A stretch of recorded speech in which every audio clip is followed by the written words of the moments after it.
নবাবিয়া mission online education চ্যানেলে সবাইকে স্বাগত। তোমরা যারা এই ভিডিওটা দেখছো অবশ্যই ভিডিওটা সাবস্ক্রাইব করবে এবং পাশের বেল আইকনটা প্রেস করবে যাতে পরবর্তী ভিডিওগুলো নোটিফিকেশনের মাধ্যমে সহজেই পেয়ে যাও। তো আমরা ক্লাস 10-এর ফিজিক্যাল সায়েন্সের সপ্তম অধ্যায় পরমাণুর নিউক্লিয়াস এই চ্যাপ্টারটা আমরা পড়ছিলাম, পরমাণুর নিউক্লিয়াস। ঠিক আছে, তো এর সম্পর্কিত আগেও অনেকগুলো ক্লাস হয়েছে। আজকে পড়াবো আমরা তেজস্ক্রিয়তার ব্যবহার। কি পড়ব? তেজস্ক্রিয়তার ব্যবহার। তেজস্ক্রিয়তার ব্যবহার পড়ব। আর দুটো জিনিসের সঙ্গে পড়ব, সেটা হচ্ছে মাস ডিফেক্ট মানে ভর ত্রুটি বা ভর বিচ্যুতি কী, আর বন্ধন শক্তি কী। ঠিক আছে, এই তিনটে জিনিসের উপর আজ আমাদের পড়া হবে। ঠিক আছে, দেখো তেজস্ক্রিয়তার ব্যবহার। দেখো চিকিৎসা ক্ষেত্রে তেজস্ক্রিয়তা কি ব্যবহার করা হয় দেখো। ঠিক আছে, দেখো রেডিয়েশন থেরাপির সাহায্যে লিউকোমিয়া, ক্যান্সার, টিউমার প্রভৃতি চিকিৎসা কিন্তু এই রেডিও আইসোটোপগুলো ব্যবহার করা হয়ে থাকে। মানে এই তেজস্ক্রিয় পদার্থ, রেডিও মানে হচ্ছে তেজস্ক্রিয়, এই পদার্থগুলো ব্যবহার করা হয়ে থাকে। যেমন কোবাল্ট 60, এই কোবাল্ট 60-এর বিকিরণ টিউমার চিকিৎসায় ব্যবহার করা হয়। ঠিক আছে, কোবাল্ট 60-এর বিকিরণ টিউমার চিকিৎসায় ব্যবহার করা হয়। আবার ফসফরাস 32, এটা হচ্ছে ক্যান্সার চিকিৎসায় ব্যবহার করা হয়। এবার দেখো তোমাদের কাছে কিন্তু বিভিন্ন লেখকের বইয়ে বিভিন্ন রকম আছে, যে কিছু কিছু বই আছে কি যে কোবাল্ট 60 ক্যান্সার চিকিৎসায় ব্যবহার করা হয় আর ফসফরাস 32 টিউমার চিকিৎসায়। কিন্তু তোমরা এটাই লিখবে, আমি যেটা তোমাদের বলছি শোনো, যে কোবাল্ট 60টা হচ্ছে টিউমার চিকিৎসায় ব্যবহার করা হয় আর ফসফরাস 32 এটা হচ্ছে ক্যান্সার চিকিৎসায় ব্যবহার করা হয়। ঠিক আছে, তাহলে দেখো চিকিৎসা ক্ষেত্রে কোবাল্ট 60 আর ফসফরাস 32 বললাম টিউমার আর হচ্ছে ক্যান্সার চিকিৎসায় ব্যবহার করা হয়। এ বাদেও কিছু আছে, যেমন রেডিও তেজস্ক্রিয় সন্ধানী মৌল, যেমন হচ্ছে রেডিও সোডিয়াম ক্লোরাইড বা রেডিও আয়োডিন, এগুলো হচ্ছে বিভিন্ন রোগ নির্ণয়ের কাজে ব্যবহার করা হয়। যেমন হচ্ছে দেখো আয়োডিন 131। ঠিক আছে, এই আইসোটোপটা, আয়োডিনের এই আইসোটোপটা কিন্তু গলগণ্ড যে রোগ, এই গলগণ্ড রোগের চিকিৎসায় ব্যবহার করা হয় এই আয়োডিন 131। ঠিক আছে, এবার দেখো বিজ্ঞানের চিকিৎসা ক্ষেত্রে, এবার বিজ্ঞানের ক্ষেত্রে। ঠিক আছে, বিজ্ঞানে যেমন হচ্ছে দেখো নিউক্লিয় বিক্রিয়ায় আলফা কণা, ঠিক আছে, প্রজেক্টাইল রূপে ব্যবহার করা হয়। আবার হচ্ছে তোমাদের বিভিন্ন উদ্ভিদের বেড়ে ওঠা বা উদ্ভিদের ওপর বিভিন্ন সারের প্রয়োগ, এগুলো হচ্ছে পর্যবেক্ষণ করার জন্য বিভিন্ন তেজস্ক্রিয় মানে মৌলগুলো ব্যবহার করা হয়ে থাকে। সবথেকে বিজ্ঞানের ক্ষেত্রে যেটা সবথেকে ভালো ব্যবহার করা হয়ে থাকে তেজস্ক্রিয়, সেটা হচ্ছে এই কার্বন ডেটিং পদ্ধতি। ভালো করে পড়বে কার্বন ডেটিং পদ্ধতি। এই কার্বন ডেটিং করতে কিন্তু আমাদের এই যে পদ্ধতিটা করতে কিন্তু আমাদের এই তেজস্ক্রিয় পদার্থগুলো ব্যবহার করা হয়। দেখো কার্বন ডেটিং কাকে বলে? ঠিক আছে, দেখো কোনো তেজস্ক্রিয় পদার্থ, আমরা বলেছিলাম তেজস্ক্রিয় পদার্থ কী হয়ে যায়, ভাঙতে থাকে, বিঘটন হয়। তাহলে কোনো তেজস্ক্রিয় পদার্থের বিঘটিত অংশ এবং অবশিষ্ট অংশ, কি বললাম, কোনো তেজস্ক্রিয় পদার্থের বিঘটিত অংশ এবং অবশিষ্ট অংশ, এদের মধ্যে হচ্ছে কার্বন 12 আর হচ্ছে কার্বন 14। তা কার্বনের এই দুটো আইসোটোপ পর্যালোচনা করে কোনো বস্তুর প্রাচীনত্ব, পৃথিবীর বয়স ইত্যাদি নির্ণয় করা হয়। এই পদ্ধতিটাকে বলা হচ্ছে কি কার্বন ডেটিং পদ্ধতি। তাহলে বোঝা গেল যে বিজ্ঞানের ক্ষেত্রে কিন্তু এই কার্বন ডেটিং পদ্ধতি বেশ বহুল প্রচলিত। ঠিক আছে, এর সাহায্যে কী করা হয়, কোনো উদ্ভিদ বা কোনো পদার্থ বা পৃথিবীর বয়স এইসব কী করা হয়, নির্ণয় করা হয়। ঠিক আছে, কার্বন ডেটিং পদ্ধতির সাহায্যে। তাহলে বলে দিলাম যে কোনো তেজস্ক্রিয় পদার্থের বিঘটিত, ঠিক আছে, অংশ এবং অবশিষ্ট অংশের এর মধ্যে হচ্ছে কি কার্বন 12 আর কার্বন 14 এর অনুপাতটা পর্যালোচনা করে কোনো বস্তুর প্রাচীনত্ব, পৃথিবীর বয়স ইত্যাদি নির্ণয় করার এই পদ্ধতিটাকে বলা হচ্ছে কার্বন ডেটিং। এরপর হচ্ছে দেখো শিল্পক্ষেত্রে কী ব্যবহার করা হয়। যেমন দেখো আমরা পারমাণবিক শক্তি যেখানে তৈরি হয় সেই চুল্লিগুলোতে, ঠিক আছে, এই তেজস্ক্রিয় পদার্থ জ্বালানি হিসাবে ব্যবহার করা হয়। ঠিক আছে, আবার যে পারমাণবিক ব্যাটারিগুলোতে যে প্রস্তুত করতে আমাদের এই তেজস্ক্রিয় পদার্থগুলো ব্যবহার করা হয়। তাহলে তেজস্ক্রিয় পদার্থের ব্যবহার বুঝতে পারলে চিকিৎসা ক্ষেত্রে কী ব্যবহার করা হয়, শিল্পক্ষেত্রে আর বিজ্ঞানের ক্ষেত্রে এই কার্বন ডেটিং ব্যাপারটা আমি তোমাদের বলে দিলাম। ঠিক আছে, আচ্ছা এরপরে আমরা পড়ব যে ভর ত্রুটি বা ভর বিচ্যুতি বা মাস ডিফেক্ট। ঠিক আছে, কি পড়ছি আমরা পড়ছি হচ্ছে ভর ত্রুটি, ঠিক আছে, বা হচ্ছে ভর বিচ্যুতি বা মাস ডিফেক্ট, ঠিক আছে। আচ্ছা, এইটা পড়ার আগে আমরা একটু কেমিক্যাল ক্যালকুলেশন বা রাসায়নিক গণনার ওই যে চ্যাপ্টারটা পড়েছিলাম ওইখান থেকে একটু কথা মনে করে নিই একটু, ঠিক আছে। দেখো আমরা বলেছিলাম বা ওইখানে পড়তে পড়তে এসছিল যে বিজ্ঞানী ল্যাভোসিয়ে আমাদের বলেছিল যে কোনো রাসায়নিক বিক্রিয়ার পূর্বে আর পরে মোট ভর অপরিবর্তিত থাকে, কিন্তু পরবর্তীকালে বিজ্ঞানী আইনস্টাইন সেটা কিন্তু বলেছিলেন যে কোনো বিক্রিয়ায় কিন্তু পূর্বে আর পরে মোট ভর অপরিবর্তিত থাকে না, কিছুটা ভরের হেরফের হয়, যে ভরটার হেরফের হয় সেটা শক্তি আকারে ছেড়ে চলে যায়। সেই সমীকরণটা উনি দেখিয়েছিলেন ই সমান কি এম সি স্কোয়ার, ই সমান এম সি স্কোয়ার, ঠিক আছে। তাহলে ভালো করে বোঝো, তিনি বলেছিলেন কিন্তু তাহলে আমাদের ল্যাভোসিয়া বলেছেন কি যে বিক্রিয়ার পূর্বে আর পরে মোট ভর অপরিবর্তিত থাকে, ঠিক আছে।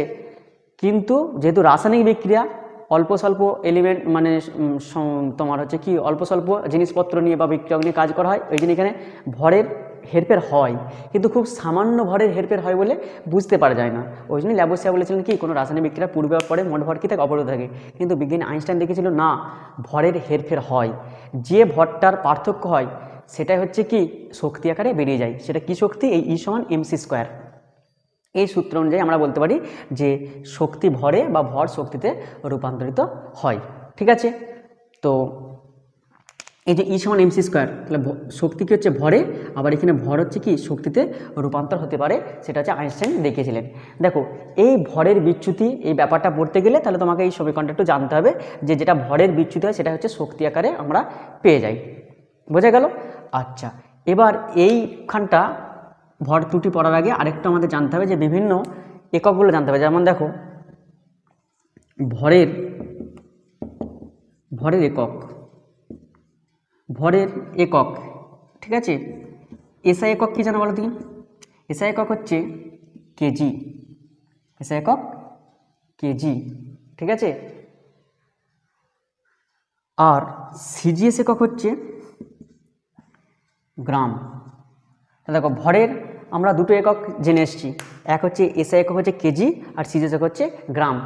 দেখো এ বাদেও আমরা ভরের আরও ছোট কিছু একক পেয়েছিলাম, যেমন ক্লাস 9 আমরা পড়ছিলাম, যেখানে পড়ছিলাম যে পরমাণু খুবই ছোট বা পরমাণুর ভর খুবই কম। তাহলে এই পরমাণুর ভরগুলো কিন্তু আমরা কখনোই বা নিতান্তই যে কম ভরগুলোর কখনো আমরা এই কেজি বা গ্রাম এককে মাপি না, তখন কিন্তু মেপেছিলাম, তোমাদের মনে আছে কিন্তু পারমাণবিক ভর একক। কী এককে মাপতাম? পরমাণুর ভর বা পরমাণুর নিউক্লিয়াস, এই ভরগুলো আমরা এই একক দিয়ে মাপতাম, পারমাণবিক ভর একক, এই এককের সাহায্যে মাপতাম। এটাকে বলা হচ্ছে কি অ্যাটমিক মাস ইউনিট। কি বলে? অ্যাটমিক মাস ইউনিট, পারমাণবিক ভর একক, বা সংক্ষেপে এটা কি লেখা হয়? AMU, অ্যাটমিক মাস ইউনিট, ঠিক আছে। তাহলে বললাম যে পরমাণুর যেহেতু ভরগুলো খুব নিতান্তই কম, সেই জন্য এদের ক্ষেত্রে কিন্তু গ্রাম বা কেজি এই এককে মাপবো না, মাপবো কি AMU, অ্যাটমিক মাস ইউনিট। দেখো পরবর্তীকালে IUPAC মানে ইউপ্যাক সুপারিশ অনুযায়ী এই ইউটাকে কী দিয়ে লেখা হতো? ইউ দিয়ে লেখা হতো। এই ইউ মানে হচ্ছে ইউনিফাইড মাস, বোঝা গেল? তাহলে কি বললাম? পারমাণবিক ভর একক AMU, পরবর্তীকালে IUPAC সুপারিশ অনুযায়ী এটাকে কি ইউনিফাইড মাস বা ইউ অক্ষর দ্বারা সূচিত করা হয়। তাহলে এটা তোমরা পড়েছিলে। আচ্ছা, তো এইখানটা এবার লিখছি, দেখো এই মানটা কত হয় দেখো, ঠিক আছে। যে এই 1 AMU বা 1 ইউ এটার ভর কত হয়? 1.6605 ইন্টু 10⁻⁻24 গ্রাম। তাহলে বুঝতে পেরেছো? তাহলে 1 ইউ এর ভরটা কত? খুবই কম, ঠিক আছে। 1.6605 ইন্টু 10⁻⁻24 গ্রাম, বা এটা যদি কনভার্ট করি তাহলে কী হবে? 1.6605 ইন্টু 10⁻⁻27 কেজি। দেখো গ্রাম থেকে যদি কিলোগ্রাম নিতে যায় 1000 দিয়ে ভাগ করতে হয়, তাহলে 1000 দিয়ে ভাগ করলে 1000টা যদি ওপরে উঠে চলে যায় তাহলে 10⁻³ হবে, -3 হবে, তাহলে -24 আর -3 তাহলে কত হবে? -27, বোঝা গেল? এবার দেখো যেমন এখানে বলেছি ভর আর শক্তি দিয়ে বোঝাচ্ছিলাম, যে ভর আর শক্তি এর মধ্যে একটা সম্পর্ক আছে, ভর আর শক্তির তুল্যতা সূত্র, এটা আইনস্টাইনের সমীকরণ E = mc²।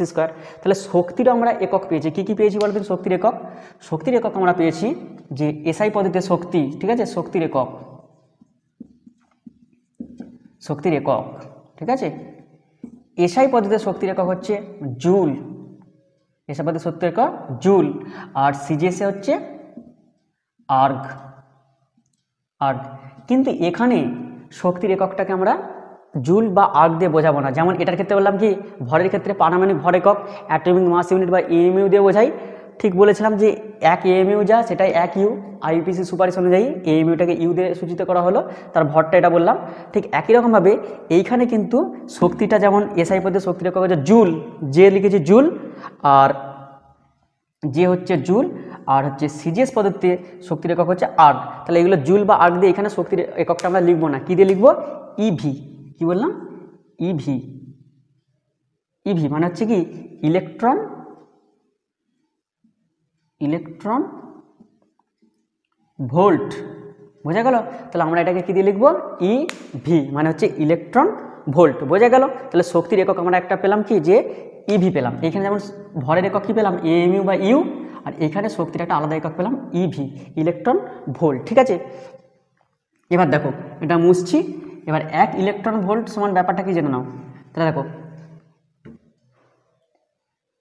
এক জুল সমান 1/, যে ইলেকট্রনের যে আধান, সেই আধান দিয়ে ভাগ করলে ভোল্ট পাওয়া যাবে, 1.6 × 10⁻⁻19 ইভি, বোঝা গেল? তাহলে 1 জুল সমান হচ্ছে 1/, ইলেকট্রনের যে আধান দিয়ে ভাগ করলে 1 ইলেকট্রন ভোল্ট পাওয়া যায়, ঠিক আছে।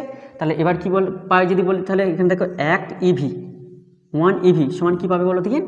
1.6 × 10⁻⁻19 জুল,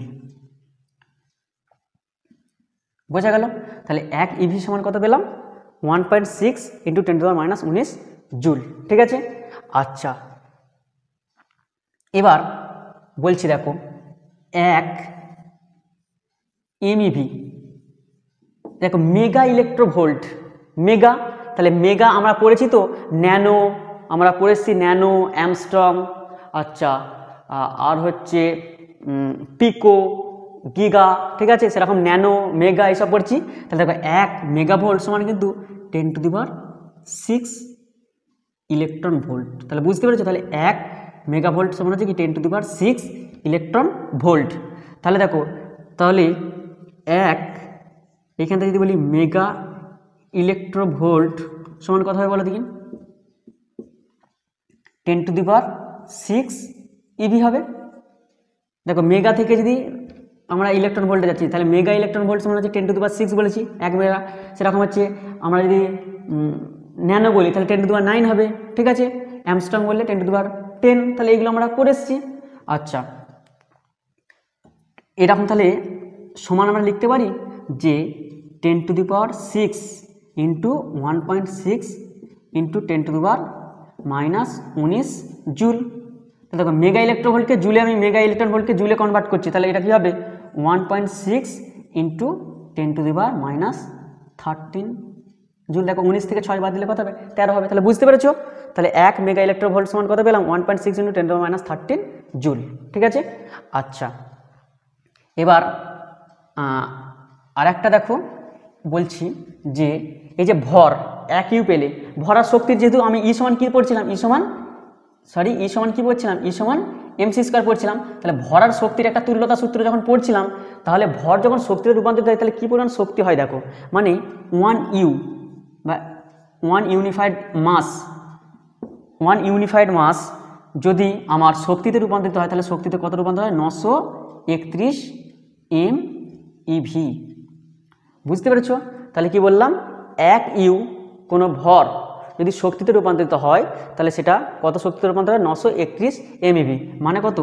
931 × 10⁶ EV, মানে ইলেকট্রন ভোল্ট শক্তি রূপান্তরিত হয়, বোঝা গেল? তাহলে ভর আর শক্তির যে তুল্যতা সূত্র আমরা পড়তে যেয়ে, আইনস্টাইনের ই সমান mc² সূত্র পড়তে যেয়ে ভরের একটা আলাদা একক পেলাম এএমইউ বা ইউ। সেটা কোথা থেকে বললাম? যে ক্লাস 9 আমরা অ্যাটমিক মাস ইউনিট বা ইউনিফাইড মাস কি পড়েছিলাম।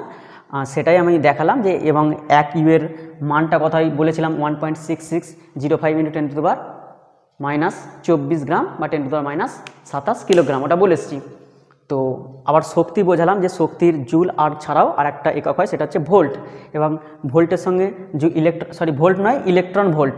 এই ইলেকট্রন ভোল্টের সঙ্গে জুলের কি সম্পর্ক সেটা আমরা বলে দিলাম, বা মেগা ইলেকট্রন ভোল্টের সঙ্গে ইলেকট্রন ভোল্টের সম্পর্ক কি বললাম, আবার মেগা ইলেকট্রন ভোল্টের সঙ্গে জুলের কি সম্পর্ক সেটা বলে দিলাম। ঠিক আছে, দেখো এরপর আমরা পড়ব যে ভর বিচ্যুতি।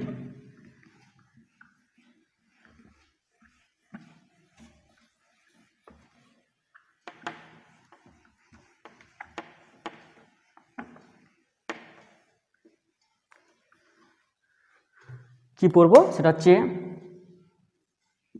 ভর বিচ্যুতি বা হচ্ছে ভর ত্রুটি। দেখো ভর ত্রুটি ব্যাপারটা কি একটু ভালো করে জানো। ঠিক আছে, ধরো এই তো পরমাণুর, দেখো এটা তো পরমাণু নিউক্লিয়াস, আর ধরো এই হচ্ছে বাইরের কক্ষপথে ইলেকট্রনগুলো থাকে। তাহলে ভালো করে বোঝো, ধরো এটা নিউক্লিয়াস,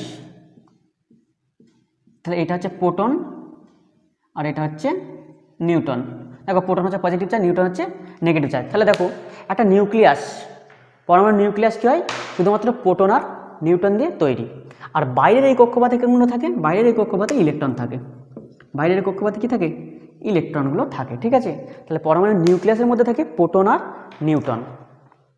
দেখো ভর বিচ্যুতি বা ভর ত্রুটিটা কী, ঠিক আছে, ধরো কোনো মৌলের পরমাণু নিউক্লিয়াসে অনেকগুলো প্রোটন থাকে, অনেকগুলো নিউট্রন থাকে, বা বিভিন্ন মৌলের প্রোটন বা নিউট্রন সংখ্যা বিভিন্ন। ঠিক আছে, তাহলে নিউক্লিয়াসে শুধুমাত্র প্রোটন আর নিউট্রন থাকে।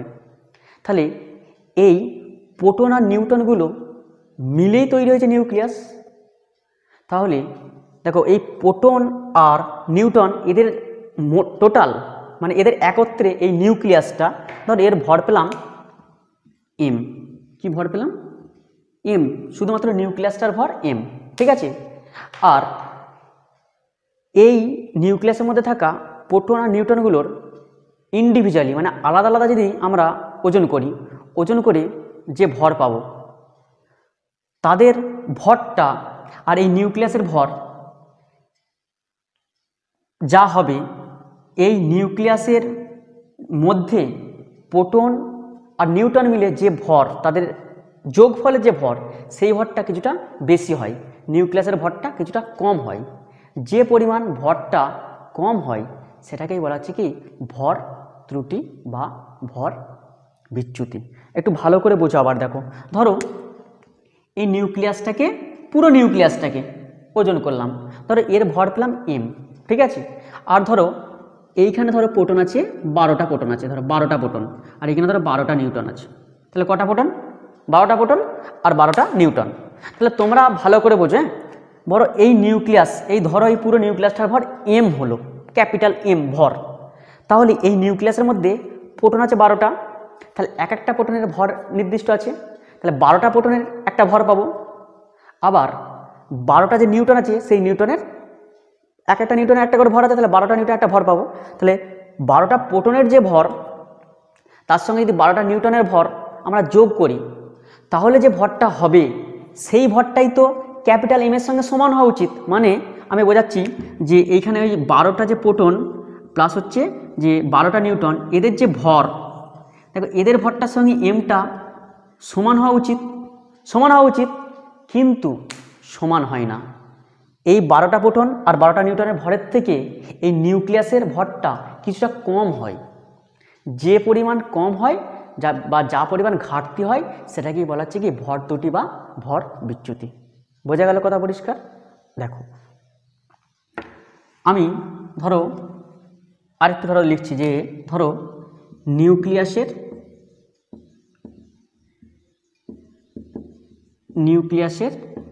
ভর, নিউক্লিয়াসের ভর ধরলাম ক্যাপিটাল এম। ঠিক আছে, আচ্ছা একটি প্রোটনের ভর,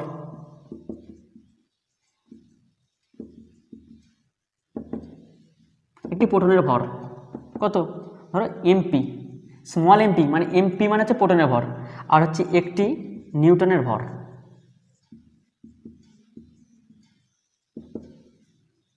ভর ধরো হলো mn, কি হলো এম এন, মানে এর নাম হচ্ছে নিউটনের ভর। ঠিক আছে, তাহলে যদি 12টা প্রোটন, তাহলে 12টা প্রোটন ইন্টু তাদের ভর হচ্ছে কত এমপি করে, প্লাস 12টা নিউটন, এদের ভর হচ্ছে কত mn করে। ঠিক আছে, তাহলে এদের যে টোটালটা, ঠিক আছে, এই টোটালটার ভর এম এর থেকে কি হয় বেশি হয়, ক্যাপিটাল এম এর থেকে বেশি হয়। যে পরিমাণ বেশি হয় সেটাকেই বলা হচ্ছে কি ভর ত্রুটি বা ভর বিচ্যুতি। বোঝা গেল? আচ্ছা, আরেকটু ভালোভাবে বোঝাচ্ছি। ধরো ধরো একটা বক্সে 5টা হলুদ বল আছে আর 5টা লাল বল আছে। ঠিক আছে, তাহলে বক্সটাকে একবার হলুদ আর লাল বল সব কটা বল নিয়ে একবার ওজন করো, তাহলে সেই বক্সটা, ধরো নিউক্লিয়াসটাকে একটা বক্স ভাবো। ঠিক আছে, আমি যেভাবে বক্সটা বলছি, ধরো নিউক্লিয়াসটাকে একটা বক্স ভাবো। এই বক্সটার ভিতরে ধরো প্রোটন আর নিউট্রন আছে, এখানে ওইখানে ধরো একটা বক্সটার ভিতরে দুটো ওই 5টা হলো হলুদ বল আছে আর 5টা লাল বল আছে। তাহলে হলুদ বল আর লাল বল এগুলো নিয়ে একবার ওজন করো, আর এক একটা হলুদ বলের নির্দিষ্ট ওজন আছে। তাহলে এরকম 5টা হলুদ বলের কত ওজন হয় দেখো, আর 5টা এক একটা লাল বলের একটা নির্দিষ্ট ওজন আছে। তাহলে 5টা লাল বলের কত ওজন হয় দেখো, দিয়ে এই 5টা হলুদ বলের যে ওজন হলো আর এই 5টা লাল বলের যে ওজন হলো, টোটাল ওজনটাকে যোগ করো। তাহলে যোগ করে যা পাবে, আর পুরো লাল আর হলুদ বল নিয়ে যদি বক্সটাকে ওজন করো, তাহলে দেখবে বক্সটার ওজন কম হচ্ছে। তাহলে যে পরিমাণ কম হয়, কিন্তু বক্সের ক্ষেত্রে নাও হতে পারে, নিউক্লিয়াসের ক্ষেত্রে কিন্তু এটা হয়, আমি এটা বক্সটা শুধু বোঝাবার জন্য বললাম। তাহলে যে পরিমাণ ওই পুরোটার ভরটা যতটা কম হলো, সেটাকেই বলা হচ্ছে ঘাটতি, ভরের ঘাটতি, আর সেটাকেই বলা হচ্ছে কি ভর ত্রুটি বা ভর বিচ্যুতি। বোঝা গেল? এবার দেখো একটা এ দিয়ে বোঝাচ্ছি। দেখো ধরো একটা পরমাণুর কোনো একটা নিউক্লিয়াস, ধরো একটা নিউক্লাইডের কথা ভাবছি। ধরো নিউক্লাইডটা বললাম ধরো এক্স, এখানে ধরো এর ভর সংখ্যা হলো এ আর পারমাণবিক সংখ্যা হলো জেড। ঠিক আছে, আমি নিউক্লিয়াসের ভর কত বলেছিলাম, নিউক্লিয়াসের ভর সেটাকে কি ধরেছিলাম এম। আচ্ছা, একটি প্রোটনের ভর,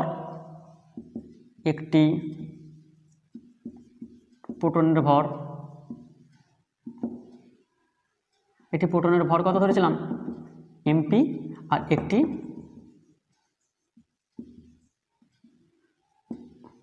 নিউটনের ভর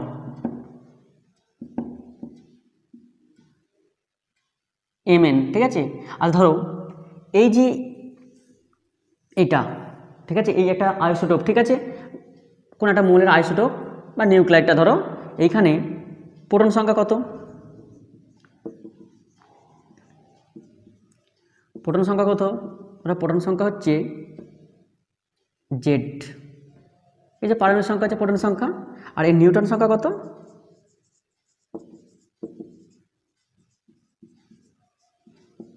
নিউটন সংখ্যা হচ্ছে a মাইনাস জেড। দেখো এই ভর সংখ্যা বিয়োগ হচ্ছে প্রোটন সংখ্যা, তাহলে এটা বিয়োগ করলে আমরা এটা থেকে এটা বিয়োগ করলে, এটা থেকে ভর সংখ্যা থেকে প্রোটন সংখ্যা বিয়োগ করলে তবেই আমরা কি পাই নিউটন সংখ্যা পাই। তাহলে a মাইনাস জেড হচ্ছে নিউটন সংখ্যা। তাহলে আমি বললাম কি, ধরো এই নিউক্লিয়াসটার আমরা ভর ধরে নিয়েছি কত, m ধরে নিয়েছি। তাহলে এই নিউক্লিয়াসটার ভর হচ্ছে ক্যাপিটাল M। তাহলে এর মধ্যে প্রোটন আছে কটা, জেডটা, আর নিউটন আছে কত, a মাইনাস জেডটা। তাহলে এর ভর বিচ্যুতি কী হবে দেখো, তাহলে ভর বিচ্যুতি আমি ধরো এটাকে ডেল্টা M দিয়ে লিখলাম, ডেল্টা M সমান কী পাবো দেখো, ডেল্টা M সমান পাবো, তাহলে জেডটা প্রোটন আছে আর এক একটা প্রোটনের ভর কত এমপি, তাহলে জেড ইন্টু হচ্ছে এমপি, তাহলে হলো একটা প্রোটনের ভর। ঠিক আছে, প্লাস নিউটন আছে কটা, a মাইনাস জেডটা, তাহলে a মাইনাস জেডটা নিউটন আছে। তাহলে এক একটা নিউটনের ভর কত করে mn করে। ঠিক আছে, আর দেখো এইখান থেকে, তাহলে এটা দেখো টোটাল এই যে নিউক্লিয়াসটার মধ্যে, ধরো এখানে আমি 12টাকে এটা কেটে দিচ্ছি, এটা ধরো আগের ক্ষেত্রে ছিল, এটা এখন ক্ষেত্রে ধরো এর প্রোটন আর নিউটন আমরা এটা ধরো এম ধরে নিয়েছি, আর হচ্ছে প্রোটন সংখ্যা কটা আছে জেডটা, আর নিউটন সংখ্যা আছে এ মাইনাস জেডটা। তাহলে দেখো ডেল্টা এম মানে ভর বিচ্যুতি কত হচ্ছে, তাহলে এখানে দেখো প্রোটনের ভর, জেডটা প্রোটন আছে তাদের এক একটার ভর হচ্ছে এমপি করে, তাহলে জেড ইন্টু এমপি প্রোটনের ভর, প্লাস নিউটন আছে এ মাইনাস জেড, তাহলে নিউটন আছে এ মাইনাস জেডটা, আর এদের ভর হচ্ছে একটা নিউটনের ভর হচ্ছে এম এন করে, তাহলে টোটাল প্রোটন আর নিউটনের ভর কত হলো, এইটা পেলাম। তাহলে এইখান থেকে যদি নিউক্লিয়াসের ভর এমটা বিয়োগ দিই তাহলে সেটাই খেয়ে যাবে ভর বিচ্যুতি, তাহলে এটাই হচ্ছে আমাদের ভর বিচ্যুতির রাশিমালা। ঠিক আছে, তাহলে ডেল্টা এম সমান কী হলো, ডেল্টা এম সমান আমরা পেলাম জেড এমপি প্লাস হচ্ছে A minus Z M N minus হচ্ছে ক্যাপিটাল এম, এটা হচ্ছে ভর বিচ্যুতির রাশিমালা। বোঝা গেল? এবার দেখো ভর বিচ্যুতির পরে আমরা এবার করব বন্ধন শক্তি। তাহলে তোমরা বুঝলে কি যে নিউক্লিয়াস এটা তৈরি হয়, নিউক্লিয়াসের যে ভর আর প্রোটন আর নিউট্রনগুলোর মানে ইন্ডিভিজুয়ালি আলাদা আলাদাভাবে ভরটা ক্যালকুলেশন করে যদি আমরা যোগ করি তাহলে তার ভরটা কী হয়, কিছুটা বেশি থাকে, নিউক্লিয়াসের ভরটা কম হয়, যে পরিমাণ কম হয় সেটাকে বলা হচ্ছে কি ভর বিচ্যুতি। তাহলে ভর বিচ্যুতির ডেফিনেশনটা নিশ্চয়ই লেখার দরকার নেই, তোমরা বই থেকে লিখে নিতে পারবে বা বই থেকে সহজেই মুখস্থ করে নিতে পারবে। ঠিক আছে, আচ্ছা এবার দেখো পড়ব হচ্ছে বন্ধন শক্তি। কি পড়ব? বন্ধন শক্তি। দেখো বন্ধন শক্তি বা বাইন্ডিং এনার্জি, বন্ধন শক্তি ব্যাপারটা কি? দেখো পরমাণুর মধ্যে, পরমাণু নিউক্লিয়াসের মধ্যে প্রোটন আর নিউট্রন, নিউক্লিয়াসে কিন্তু সবসময় প্রোটন আর নিউট্রনই থাকে, ইলেকট্রন বাইরের দিকে থাকে। ঠিক আছে, তাহলে পরমাণু নিউক্লিয়াসের মধ্যে প্রোটন আর নিউট্রন একে অপরের সঙ্গে কি থাকে, জড়িয়ে থাকে বা আবদ্ধ থাকে। কিভাবে আবদ্ধ থাকে একটা প্রোটন আর একটা নিউট্রন, যেখানে প্রোটন পজিটিভ চার্জ আর নিউট্রন হচ্ছে নিস্তরিক চার্জ। আমরা ক্লাস 9-এ পড়েছিলাম যে হাইজেনবার্গের মতে যে নিউক্লিয়াসের মধ্যে এক ধরনের কণা যার নাম হচ্ছে মেসন কণার ঘূর্ণনের ফলে নিউক্লিয় বল সৃষ্টি হয়। কিন্তু এই বলটাই কীভাবে সৃষ্টি হয়, ঘূর্ণনের ফলে তো হয়, কিন্তু তা সত্ত্বেও আমরা কিন্তু দেখলাম যে যখন একটা নিউক্লিয়াস ফরমেশন হয় মানে উৎপন্ন হয় তখন কিছু ভরের ঘাটতি হয়। দেখো এই যে ভরের ঘাটতিটা হয় না, এই ভরটাই একটা নিউক্লিয়াস থেকে শক্তি হিসাবে বেরিয়ে যায়, যেই শক্তিটার হচ্ছে নাম কি হচ্ছে বন্ধন শক্তি। তাহলে বোঝা গেল পরিষ্কার বন্ধন শক্তি কি, নিউক্লিয়াসের মধ্যে প্রোটন আর নিউট্রনগুলো জড়িত অবস্থায় বা একে অপরের সঙ্গে আবদ্ধ অবস্থায় কিভাবে থাকে, সে হচ্ছে কিছুটা পরিমাণ শক্তি ছেড়ে দেয়। শক্তি কী করে ছাড়বে, যতগুলো প্রোটন ততগুলো নিউট্রন আছে, শক্তিটা ছাড়ে হচ্ছে নিউক্লিয়াস মধ্যে প্রোটন আর নিউট্রন থাকা সত্ত্বেও ভরের যে হেরফের হয় সেই ভরটাই শক্তি হিসাবে বেরিয়ে যায়, যেই শক্তিটা বেরিয়ে যায় সেটা হচ্ছে কি বন্ধন শক্তি। বোঝা গেল? তাহলে বন্ধন শক্তির জন্য দায়ী কে, দায়ী হচ্ছে ভর বিচ্যুতি বা ভর ঘাটতি।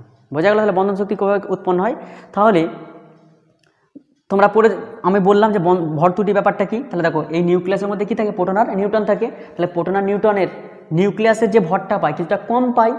কেন কম পাই, সেই যে কম পাই সেই কমটাকে আমরা বললাম কি ভর ত্রুটি বা ভর বিচ্যুতি। এই নিউক্লিয়াসের মধ্যে প্রোটন আর নিউট্রনগুলো আবদ্ধ অবস্থায় বা একসঙ্গে জড়িত অবস্থায় কিভাবে থাকে, জড়িত অবস্থায় ওইভাবেই থাকে যে পরিমাণ ভরের ঘাটতি হয় নিউক্লিয়াসটা ফরমেশনের সময় বা উৎপন্ন যখন হচ্ছে একটা নিউক্লিয়াস, তখন সে হচ্ছে কিছুটা পরিমাণ শক্তি, ওই যে ভরটা বিচ্যুতি হচ্ছে ওই ভর বিচ্যুতির শক্তি আকারে ছেড়ে দেয়, ওই শক্তিটাকে আমরা বলা হচ্ছে কি বন্ধন শক্তি। তাহলে এবার তোমরা বলো বন্ধন শক্তি যত বেশি হবে তত নিউক্লিয়াসের মধ্যে প্রোটন আর নিউট্রনগুলো জড়িত অবস্থায় বা তাদের মধ্যে বন্ধনটা আরও স্ট্রং হবে। আর যদি বন্ধন শক্তি কম হয় তাহলে নিউক্লিয়াসের মধ্যে প্রোটন আর নিউট্রনগুলো কী থাকবে, বন্ধনটা ভালো হবে না, মানে আলগা অবস্থায় লেগে থাকবে। ঠিক আছে, আর তোমরা তাহলে এবার নিজেরা বলো যে তেজস্ক্রিয় যে পদার্থগুলো, তাহলে তেজস্ক্রিয় পদার্থগুলোর ক্ষেত্রে বন্ধন শক্তি বেশি না কম, কী হবে বলো তিন? তাহলে আমি বললাম কিন্তু বন্ধন শক্তি যদি বেশি হয় নিউক্লিয়াসের মধ্যে প্রোটন আর নিউট্রনগুলো কি একসঙ্গে আবদ্ধ অবস্থায় থাকবে, জড়িত অবস্থায় থাকবে, সহজে ছেড়ে দিতে চাইবে না। আর যদি বন্ধন শক্তি কম হয় তাহলে সহজেই ছেড়ে দিতে চাইবে। এবার দেখো তোমরা পড়েছো যে তেজস্ক্রিয় পদার্থের যখন আলফা কণা সৃষ্টি হয়, মানে যখন আলফা রশ্মি বেরিয়ে যাচ্ছে তখন কীভাবে বেরিয়ে যায়, দুটো প্রোটন আর দুটো নিউট্রন ভেঙে কী তৈরি হয়ে যায়, একটা আলফা কণা তৈরি হয়ে যায়। তাহলে নিশ্চয়ই আলফা কণা তৈরি হতে চাইছে, মানে প্রোটন নিউট্রনগুলো ভেঙে যেতে চাইছে। ঠিক একই রকমভাবে যখন একটা বিটা রশ্মি তৈরি হয় তখন একটা নিউট্রন ভেঙে একটা প্রোটন আর একটা ইলেকট্রন তৈরি হয়ে যায়। তাহলে তোমরা দেখছো যে তেজস্ক্রিয় পদার্থের ক্ষেত্রে সবসময় আমার আলফা বিটা বেরোচ্ছে, তার মানে কি নিউক্লিয়াসের মধ্যে প্রোটন আর নিউট্রনগুলো ভেঙে চলেছে।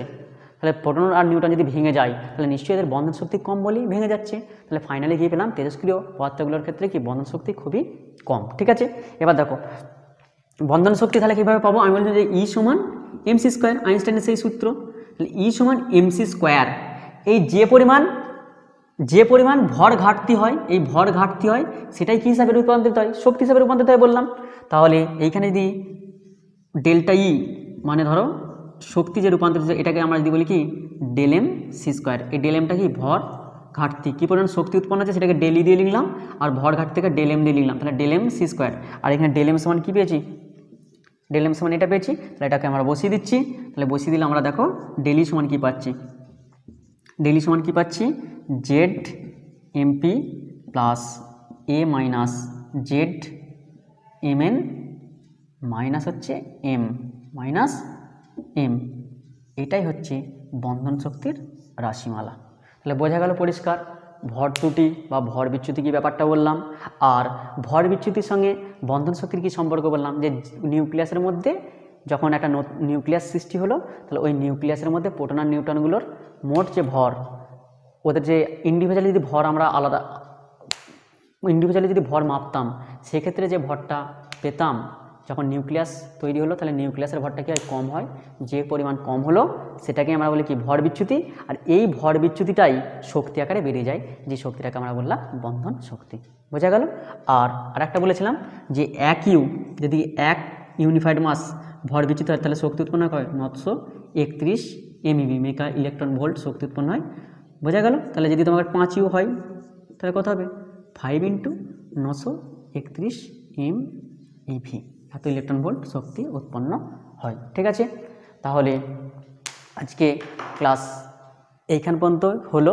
এর মধ্যেও যদি তোমাদের কোনো কিছু সমস্যা হয়ে থাকে, এই যে ভর ত্রুটি বা বিচ্যুতিটা নিয়ে অনেক সময় সমস্যা হয়ে থাকে বা বন্ধন শক্তি নিয়ে, তাহলে আমাদের হোয়াটসঅ্যাপ নাম্বারে কন্ট্যাক্ট করবে, অবশ্যই তোমাদের সেগুলো ভালোভাবে বুঝিয়ে দেওয়া হবে। আর পরবর্তী ক্লাসে আমরা নিউক্লিয় সংযোজন বিভাজন এই বিক্রিয়াগুলো সম্পর্কে পড়ব। আশা করি সবাই বাড়িতে আছো, সুস্থ আছো, ভালো আছো। আজকের ক্লাসে এখানেই শেষ। ধন্যবাদ।